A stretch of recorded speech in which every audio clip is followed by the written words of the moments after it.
नमस्कार, AB star news देख रहे हैं आप और मैं हूं आपके साथ सोहन सिंह। कोरोना महामारी के बाद अर्थव्यवस्था को पटरी पर लाना किसी बड़ी चुनौती से कम नहीं है और जब देश की अर्थव्यवस्था की बात होती है तो इसमें राज्यों की भूमिका भी बेहद अहम हो जाती है। आखिर अर्थव्यवस्था को पटरी पर कैसे लाया जाए, इसको लेकर मंथन का दौर लगातार चल रहा है। राज्यों की इसमें कितनी अहम भूमिका होती है, अंदाजा आप इसी बात से लगा सकते हैं कि जो राज्यों के मुख्यमंत्री हैं उनके साथ अभी 2 दिन पहले वित्त मंत्री निर्मला सीतारमण ने बैठक भी की थी। ये बैठक कई मायनों में खास रही। इस दौरान इस बैठक में क्या कुछ खास रहा, चलिए सबसे पहले आपको ग्राफिक्स के जरिए इन बातों के बारे में बता देते हैं। ग्राफिक्स के जरिए आपको एक एक करके बिंदुवार तरीके से सभी बातें समझा देते हैं। तो वित्त मंत्री निर्मला सीतारमण ने बैठक की थी जिसमें 15 राज्यों के मुख्यमंत्री, जम्मू कश्मीर के उपराज्यपाल मौजूद रहे थे। अन्य राज्यों का उनके वित्त मंत्रियों ने प्रतिनिधित्व किया था। कोरोना की दूसरी लहर के बाद आर्थिक विकास को किस तरह से मजबूत करना है, आर्थिक विकास में मजबूती पर मंथन किया गया। आर्थिक विकास को बनाए रखने पर फोकस इस बैठक का प्रमुख मुद्दा रहा। तो वित्त मंत्री निर्मला सीतारमण के साथ ये बैठक हुई थी जिसमें 15 राज्यों के मुख्यमंत्री शामिल हुए थे। जम्मू कश्मीर के उपराज्यपाल, 3 राज्यों के डिप्टी सीएम इसमें शामिल हुए थे। निर्मला सीतारमण ने क्या कहा वो भी आपको दिखा देते हैं। निर्मला सीतारमण ने कहा कि मैंने वित्त सचिव से कहा है कि राज्यों के हिस्से की सामान्य 47,541 करोड़ रुपए की राशि दिए जाने के बजाय 22 नवंबर को उन्हें 1 महीने की एडवांस किस्त भी दे दी जाए। इस तरह राज्यों को उस दिन 95,082 करोड़ रुपए जारी कर दिए जाएंगे। तो राज्यों को एक तरह से बूस्टर देने की कोशिश की गई है और आप समझ सकते हैं कि जो पूंजीगत खर्च है वो राज्यों के पास रहेगा और इसका मायने क्या है वो भी समझने की कोशिश करेंगे। उससे पहले इससे राज्यों को क्या फायदा होगा वो बता देते हैं। ढांचागत विकास पर राज्य जो है वो खर्च कर सकेंगे, एडवांस किस्त से राज्यों को ये फायदा होगा और इसके अलावा पूंजीगत खर्च के लिए अतिरिक्त राशि भी राज्यों के पास में होगी। तो कुल मिलाकर मकसद एक ही है कि अर्थव्यवस्था में किस तरह से बूस्टर लाना है, किस तरह से बूस्ट करना है, ये बड़ा मुद्दा है और कई सवालात भी हैं। सवाल ये कि अर्थव्यवस्था में जो चुनौती है, जो कोरोना की चुनौती बीच में आई है, उससे पार पाने में क्या सरकार सही रास्तों को अपना रही है और क्या रास्ते संकरे तो नहीं हैं। इन्हीं पर ज्यादा बातचीत के लिए आर्थिक मामलों के जानकार राहुल लाल जी हमारे साथ में जुड़ रहे हैं। राहुल जी, बहुत बहुत स्वागत है आपका एबी स्टार न्यूज पर। राहुल जी, आपको मेरी आवाज मिल रही है? जी राहुल जी, सबसे पहले मैं आपसे ये जानना चाहूंगा कि लगातार हम देख रहे हैं कि आर्थिक मोर्चे को लेकर के बैठकों का सिलसिला लगातार जारी है।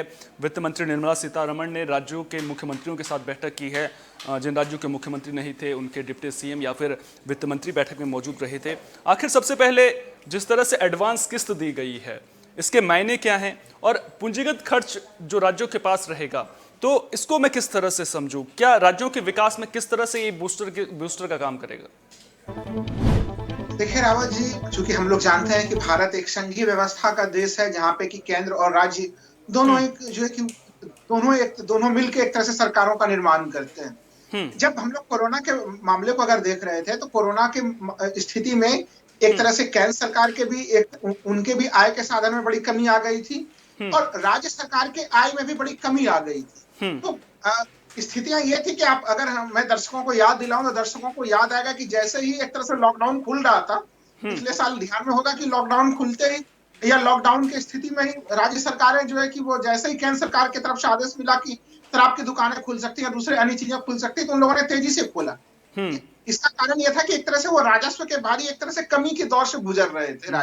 बिल्कुल स्थिति ये थी कि देखिए केंद्र सरकार का भी एक तरह से कोरोना के मामले में काफी ज्यादा खर्च हो रहा है। वो केंद्र सरकार अपने स्तर पे लड़ाई लड़ रही है और राज्य सरकारें चूंकि फ्रंट स्थल पे जो है कि वो फ्रंट पे वो भी लड़ाई लड़ रही थी तो उनके भी खर्च हो रहे थे। खर्च लगातार हो रहे थे और आय के स्रोत जो है वो घट रहे थे। तो ये कोरोना में चूंकि लॉकडाउन की स्थितियां थी तो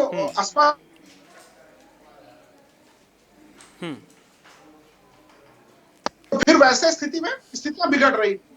तो अब आप उस समय देखिए, अगर मैं कोरोना से पहले भी अगर ले जाऊं रावत जी आपको, तो ध्यान में होगा कि कहीं कहीं अगर हम लोग देखते हैं कि 2016-17 के प्रथम तिमाही में हमारे देश का ग्रोथ रेट उस समय 9.2% का ग्रोथ रेट चल रहा था।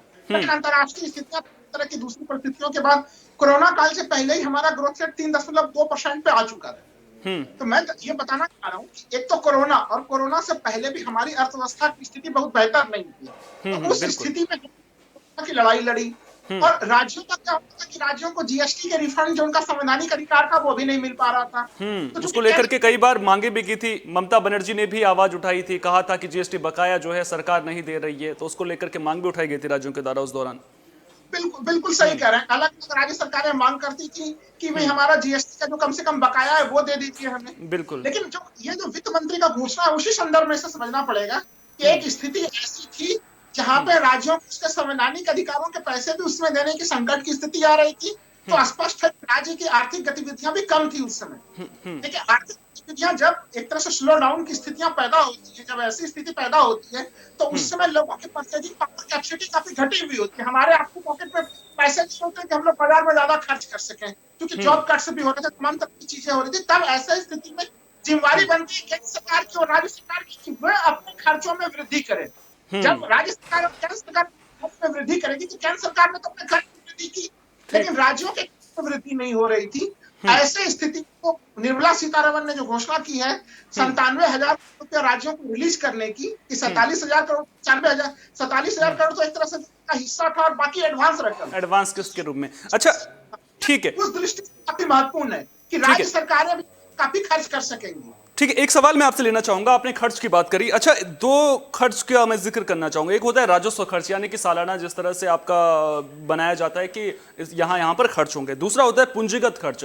अगर राजस्व खर्च की बात करें तो उसको लेकर के तो बजट निर्धारित रहता है। पूंजीगत खर्च की मैं अगर बात करूं आपसे, तो अब राज्यों के पास कहीं ना कहीं पूंजीगत खर्च के लिए पैसे जरूर रहेंगे उनके पास में। तो किन जगहों पर निवेश करने की ज्यादा जरूरत समझते हैं आप, अगर इकोनॉमी को बूस्टर देना है तो? देखिए, इस समय सबसे सर्वश्रेष्ठ जगह है इकोनॉमी को बूस्टर देने के लिए इंफ्रास्ट्रक्चर पे खर्च किया जाए। आप अगर इंफ्रास्ट्रक्चर पे खर्च करते हैं तो उसके बहुआयामी उसके लाभ होते हैं। एक तो देखिए, मान के चलिए कि आप सीमेंट खर्च हो रहा है, उसमें तमाम दूसरे तरह की चीजें खर्च हो रही हैं, उसमें स्टील और आयरन, इन तमाम तरह की चीजें, तो उनके डिमांड बढ़ेंगी। जैसे डिमांड बढ़ेंगे तो उनसे संबंधित जो अलग अलग सेक्टर है, वहां पे जो कंपनियां जो कि अभी काफी धीमी गति में पहले चल रही थी, अब तो तेजी आ चुकी है उसमें, तो वो वहां प्रोडक्शन हाई करेंगी। वो जैसे प्रोडक्शन हाई करेंगे तो उनको और एम्प्लॉयमेंट वहां पे भर्ती करना पड़ेगा, और जैसे वो और एम्प्लॉयमेंट भर्ती करेंगे तो उसमें और व्यवस्था में पैसे और जाएंगे। तो ये पूरा एक साइकिल बना हुआ होता है। तो आप इंफ्रास्ट्रक्चर के क्षेत्र में खर्च करते हैं तो आपकी आर्थिक गतिविधियां तो लॉन्ग टर्म के लिए भी आपकी लाभ की स्थिति होती है, और दूसरा है कि आपकी आर्थिक गतिविधियां जो कि इस समय बढ़ना काफी आवश्यक है, और इन कारणों से बढ़ भी रहा है। मैं कह रहा हूं कि केंद्र सरकार के इन प्रयासों के कारण से उसमें वृद्धि भी हुई है। ये बहुत ही आवश्यक है इससे। तो इंफ्रास्ट्रक्चर पर खर्च करने की जरूरत है। अच्छा, एक और अहम सवाल आपसे लेना चाहूंगा। दरअसल निवेश को बढ़ावा देने पर लगातार बात की जाती है कि अगर निवेश बढ़ेगा तो फिर रोजगार के दरवाजे भी खुलेंगे, अर्थव्यवस्था में भी उछाल आएगा। कोरोना काल के दौरान हमने देखा कि चीन का कई देश बहिष्कार करते हुए नजर आए, कई कंपनियों ने भी चीन को बायकॉट करने की कोशिश की है। क्या भारतीय बाजार को आप इतना मजबूत मानते हैं कि अगर कोई कंपनी यहां पर आना चाहे, निवेश करना चाहे, तो क्या भारतीय बाजार मौजूदा दौर में इतना सशक्त है कि वो जो जरूरतें होती हैं वो पूरी कर सके निवेशकों की? देखिए, चूंकि इसमें चाहे केंद्र सरकार हो या तमाम राज्य सरकार हो, हर कोई चाहता है कि हमारे यहाँ पे पूंजी निवेश आए। तो एक तरह से जो निवेशक है उनके लिए काफी फ्रेंडली इन्वायरमेंट यहाँ पे देने का प्रयास हो रहा है। और मैं आपको बता दूं कि स्थितियां, कोरोना आ गया, चीन अमेरिका के बीच में कोरोना से पहले मैं दर्शकों को ध्यान में दिला दूं कि चीन अमेरिका का ट्रेड वार चल रहा था। तो चीन अमेरिका के ट्रेड से भी जो निवेशकों का भरोसा चीन के मामले में टूट रहा था, कि ऐसे स्थिति में जो चीन की बहुत सारे कंपनियों को चीन से बाहर जाना पड़ रहा था। लेकिन भारत एक ऐसा जगह है जहां पे कि एक रूल ऑफ लॉ चलता है, यहाँ पे वो स्थितियां नहीं है। यहाँ पे आपके अधिकार होते हैं, तमाम तरह की चीजें होती हैं। आपके पास एक इंडिपेंडेंट जुडिशरी, अगर कंपनी जो कोई निवेशक आ रहा है और उसको कोई समस्या हो रहा है तो वो हमारे इंडिपेंडेंट जुडिशरी का भी सहयोग ले सकता है, केंद्र सरकार का सहयोग मिलेगा, राज्य सरकार का सहयोग मिलेगा। और मैं चीज बता दूं, देखिए जिस तरह से भारत में रावत जी एक तरह से तीव्र गति से यहाँ पे हम लोगों ने वैक्सीनेशन का काम किया है, क्योंकि कोरोना को लेके अभी निवेशक ये भी चीज देखते हैं जिस देश में हम निवेश करेंगे वहां पे उसकी स्थितियां क्या है, क्या वहां पे दोबारा लॉकडाउन की स्थिति तो नहीं आ जाएगी। क्योंकि अभी भी आप देखिए पश्चिम के बड़े और विकसित देश हैं, वहां पे बीच बीच में कोरोना मजबूत दस्तक देता है और वहां की स्थितियां जो है वो पटरी से बेपटरी हो जाती है।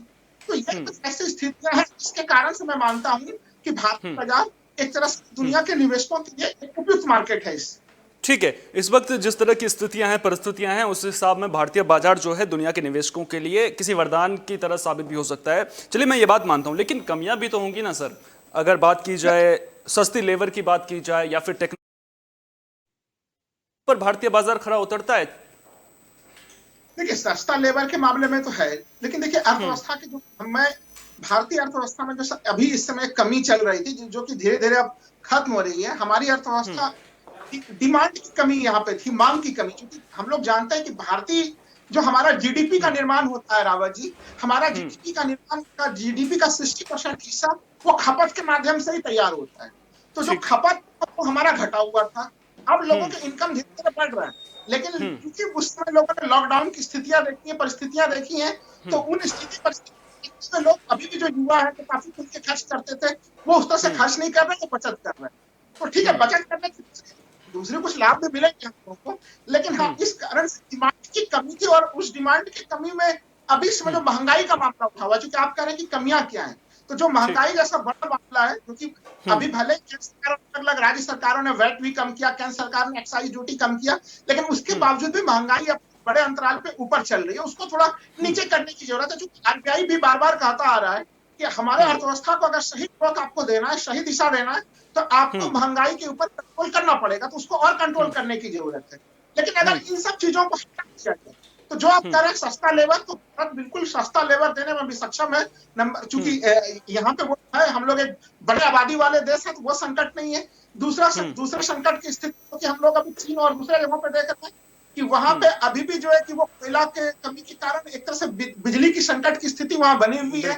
भारत में ये स्थितियां लगती यहाँ पे कि यहाँ पे भी एक एनर्जी क्राइसिस की स्थिति आ सकती है, लेकिन उस एनर्जी क्राइसिस से भी एक से भारत सरकार और यहाँ के राज्यों ने काफी कुशलतापूर्वक निपटा, क्योंकि हमारे अपने भी कोयले के बड़े भंडार हैं, उसका भी प्रयोग किया जाना था, उसका प्रयोग अब किया जा रहा है। तो दूसरे चीन की तुलना में कई सारे बेस्ट फैसिलिटीज भारत में मौजूद दिख रहे हैं। अच्छा, 5 ट्रिलियन इकोनॉमी का सपना भी भारत देख रहा है। 2024-25 तक का लक्ष्य रखा गया था। क्या लगता है आपको, अड़चनें क्या आ रही हैं? कहीं रास्ते ज़्यादा संकरे तो नहीं हैं? आर्थिक विकास की अगर मैं बात करूं, जो रास्ते भारत अपनाएगा उसको लेकर के, क्या आपको सपना साकार होता हुआ नजर आ रहा है, या फिर अड़चनें हैं? अभी थोड़ा वक्त लगेगा, क्योंकि जिस हालात से देश गुजरा है। देखिए, अभी उसमें वक्त लगेगा, क्योंकि देखिए $5 ट्रिलियन इकोनॉमी के लिए जब आया था, उस समय ही हम लोग सभी लोगों ने जो कैलकुलेशन किया था, उसके हिसाब से 12% का ग्रोथ रेट उसी समय से चाहिए था। और अगर 2019 की बात, उस समय ही हम लोग इसके ऊपर चर्चा कर रहे थे, और उस समय जो भारत सरकार के जो मुख्य आर्थिक सलाहकार थे, वो भी मान रहे थे कि कम से कम इसमें ऑन एवरेज 8% से प्लस का एवरेज ग्रोथ रेट हमें चलना चाहिए था। और उसके बाद से हम कोरोना से पहले भी हम लोगों की अर्थव्यवस्था की गति उस स्तर पे नहीं, लेकिन हाँ, अब जिस तरह से फिर से हम लोग कम बैक कर रहे हैं, तो आ रही है, तो वो देखिए 2024 में होगा, लेकिन हमें ऐसा लग रहा है कि 2030, 31 या 32 तक में वो 6-7 साल वो आगे जरूर चला गया है, लेकिन वो लक्ष्य पूरा जरूर होगा। 24 तक तो खैर पूरा, अब अभी के हालात में उसको 24 तक में पूरा किया जाना संभव नहीं है, लेकिन वो ठीक है। हमें लगता है कि 29-30 तक में हम लोग उसको आसानी से उस लक्ष्य को प्राप्त कर सकेंगे। अच्छा, महंगाई कम करने की बात लगातार कह रहे हैं कि महंगाई कम होनी चाहिए, अर्थव्यवस्था में अगर रफ्तार डालनी है, लेकिन एक सवाल मैं आपसे लेना चाहूँगा, बेहद ही अहम सवाल है। एक्साइज ड्यूटी कम करने का फैसला हाल ही में केंद्र सरकार ने लिया था। अगर एक्साइज ड्यूटी कम करते हैं तब भी तो राजस्व पर भार पड़ेगा, तो उससे कैसे निपटेगी? क्योंकि फिर तो भले ही लोगों से महंगाई कम हो रही है, लोगों को राहत मिल रही है, लेकिन केंद्र सरकार पर तो अतिरिक्त भार पड़ रहा है। और जिस तरह से सरकार ने कोरोना काल में जो पैकेजेस का, आर्थिक पैकेजेस का ऐलान किया था, उसका भार अलग से, एक्साइज ड्यूटी कम करके उसका भार अलग से, तो फिर दिक्कतें तो फिर ऐसे में बढ़ेंगी। अगर महंगाई कम करते, जिस तरह से एक्साइज ड्यूटी कम करने का फैसला लिया है, उससे अर्थव्यवस्था को रफ्तार कैसे मिलेगी? रावत जी, देखिए बड़ा अच्छा और गंभीर सवाल किया है। मैं इसको आसान शब्दों में दर्शकों को समझाना चाहूंगा कि देखिए, इस समय क्या है, मैंने बार बार बता रहा हूं कि अर्थव्यवस्था का जो मुख्य संकट है वो है डिमांड की कमी होना। डिमांड के साइड जो है कि समस्याएं पहले से थी और अभी गहराई हुई थी, क्योंकि आप जब डिमांड में वृद्धि करेंगे, उसी के माध्यम से फिर अवस्था में दूसरे घटक जो है कि वो गतिशील होंगे। लेकिन अब आप उसके देखिए, जब महंगाई इतनी ज्यादा होगी तो फिर उससे लोगों के पॉकेट में की ताकत और घट जाती है, यानी कि परचेजिंग पावर कैपेसिटी और घट जा रही है। सरकार के आय का स्रोत क्या होता है? सरकार के आय का स्रोत, अगर मैं मान लूं केंद्र सरकार, राज्य सरकार सब जोड़ लेता हूं, उनके आय का स्रोत ये होता है कि अगर मान लीजिए अभी हमारे आपके पूरे देशवासियों के आय में वृद्धि होती है तो सरकार के डायरेक्ट टैक्सेस भी काफी ज्यादा जाते हैं। मान लीजिए कि ठीक है। हमारे इनकम में वृद्धि होगी, इनकम टैक्स हम आप सब लोग उसको भी ज्यादा देंगे। मार्केट में जब आय जाती है तो हम लोग खरीदारी ज्यादा करेंगे, तो इस तरीके से हम लोग इनडायरेक्ट टैक्सेस भी सरकार को ज्यादा देंगे। लेकिन महामारी की सिचुएशन में ये स्थितियां नहीं, तो सरकार को शुरुआत में क्या होगा कि आप महंगाई कम करने के लिए आपको डीजल पेट्रोल के दाम को कम करना ही चाहिए। शुरुआती तौर पर सरकार को घाटा होगा रावत, ठीक लेकिन है। इसमें सरकार के घाटे के बाद इसमें लाभ होगा। वो कैसे होगा कि जैसे ही आप इसको और महंगाई को निचले स्तर पर करते हैं और लोगों में डिमांड में जैसे ही वृद्धि होगी तो धीरे धीरे पूरी अर्थव्यवस्था में गतिशीलता आएगी। जैसे ही अर्थव्यवस्था में ठीक। गतिशीलता आएगी तो स्पष्ट है कि देशों की आय में वृद्धि होगी, तो वो अलग से डायरेक्ट और इनडायरेक्ट टैक्सेस भी आपको मिलने शुरू हो जाएंगे। तो इस स्रोत एक स्रोत बिल्कुल। से ना तो मिलकर आपको इस स्रोत से पैसे मिलेंगे आपको। हाँ, तो यहाँ पर डिमांड और सप्लाई वाला फॉर्मूला जो है वो लागू हो जाता है। तो बहुत बहुत शुक्रिया राहुल जी तमाम जानकारी को। जी जी जी, अपनी बात पूरी कर लीजिए, आप कुछ कह रहे थे। मैं ये कह रहा कि इसलिए देखिए सरकार ने भी काफी एक बड़ा कदम लिया, जो एक्साइज ड्यूटी सरकार ने घटाया वो कम नहीं, बिल्कुल। लेकिन हाँ चूंकि काम चले जा रहे, और मैं एक तरह से बताऊंगा कि अंतर्राष्ट्रीय कीमत और बढ़ने वाली ये चुनौतियां हैं। जो आप चुनौती कहते हैं कि ये देश के समक्ष कुछ चुनौती है, और इन चुनौतियों के बीच में जो दूसरे कदम उठाए जा रहे हैं, जैसे बता दूं कि अब हम लोग के निर्यात दर में वृद्धि हो रही है। जो निर्यात के आंकड़े ठीक। आप अगर देखेंगे, आंकड़ों की तुलना में 2020 से नहीं कर रहा, क्योंकि 2020 तो खुद ही एक लॉकडाउन ईयर था। अगर हम लोग उसको 2019 अक्टूबर से तुलना करते हैं तो हमारे निर्यात में कम से कम 32-33% की वृद्धि जा रही है। तो ये वृद्धि जिस तरह से हमने कोरोना को मात देके अगर हम लोग 2019 की तुलना में 32-33% हम लोग वृद्धि अभी अगर दर्ज करा रहे हैं, तो ये भविष्य के कुछ अच्छे संकेत दे रहे हैं। तो बिल्कुल संकेत अच्छे हैं, और अगर भारत आत्मनिर्भर बनेगा तो फिर संकेत ही नहीं आगे परिणाम भी बेहतर देखने को मिलेंगे। बहुत बहुत शुक्रिया राहुल जी, आप हमारे साथ जुड़े और आपने इतनी अहम जानकारी हमारे दर्शकों के साथ में साझा की। ये थे राहुल लाल जी, आर्थिक मामलों के जानकार, जो पूरी खबर पर हमें जानकारी दे रहे थे। तो आर्थिक मोर्चे पर विकास को रफ्तार देने के लिए सरकार की ओर से कवायद लगातार तेज है, लगातार बैठकें भी चल रही हैं, मंथन का सिलसिला भी लगातार जारी है, और पूंजीगत खर्च पर जोर देने की कोशिश की जा रही है, इंफ्रास्ट्रक्चर में निवेश करने की कोशिश की जा रही है, ताकि जो इसके परिणाम होंगे, जो इसके लाभ होंगे, वो आगे भी भविष्य में हमें मिलते रहें। उम्मीद करेंगे कि भारत जिस रफ्तार से आगे बढ़ रहा है आर्थिक मोर्चे पर, वो रफ्तार आगे भी बरकरार रहेगी, और फिर इसके अच्छे परिणाम भी देखने को मिलेंगे। जो 5 ट्रिलियन इकोनॉमी का सपना हर भारतीय देख रहा है, वो सपना जल्द साकार होगा, उसमें ज्यादा वक्त नहीं लगेगा। फिलहाल के लिए इस खास पेशकश में इतना ही। देश दुनिया की तमाम अहम खबरों के लिए आप बने रहिए AB स्टार न्यूज के साथ, क्योंकि यहां पर खबरों का सिलसिला कभी नहीं थमता।